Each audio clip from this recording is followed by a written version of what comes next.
In the educational sector, I believe it is time for our children to return to full face-to-face classes once again.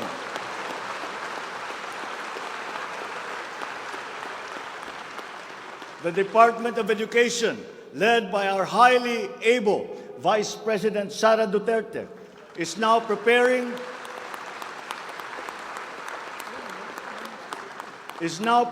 for its implementation in the upcoming school year, with utmost consideration for the safety of students as we are still in the middle of the COVID-19 pandemic.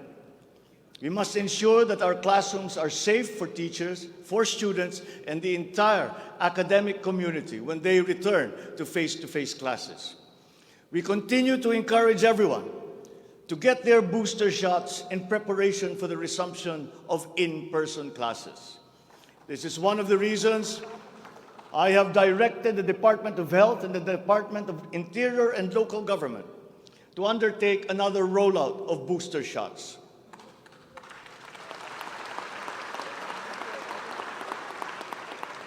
The condition and availability of schoolrooms for our students must also be addressed, again, in coordination with the Department of Public Works and Highways. Though some complications have arisen over the question of repair of school buildings in relation to the Mandanas-Garcia ruling, this will be ironed out. We have been in discussion with local government leaders, governors, and mayors in the last few weeks to determine with the LGUs what is actually practicable, what functions belong to the LGUs, and what belong to the national government. There have also been lengthy discussions on the continuation and viability of the K-12 school system. We are giving this careful review, and all necessary inputs and points of view are now being considered. In the longer term, we are instituting a program of refresher courses and retrainings for our teachers so they can stay abreast of the rapid growth in technology, especially in this post-pandemic world. As for the horror stories that we have heard about the poor quality of educational materials and supplies that are being given to our schools, this must end.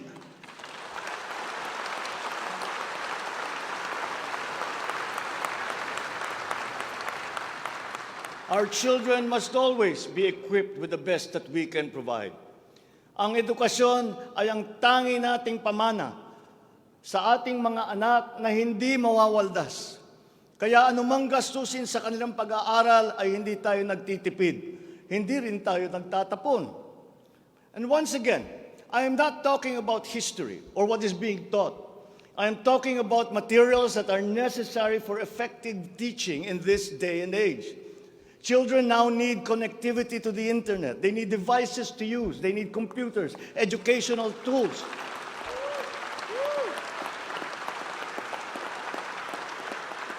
So that they might participate fully in the digital community here and abroad.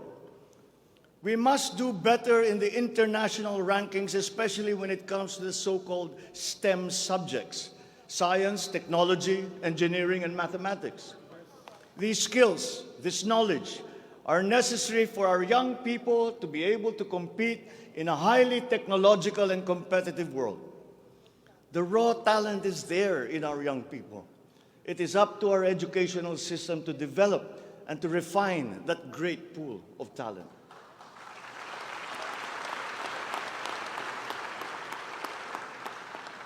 Foreign employers have always favored Filipino employees because of our command of the English language. This is an advantage that we must continue to enjoy. The internet has now become the global marketplace, not only for goods, services, but also for ideas, even extending to our own personal interactions. And the language of the internet, for better or for worse, is English. Therefore, the question of our medium of instruction must be continuously re-examined to maintain that advantage that we have established as an English-speaking people.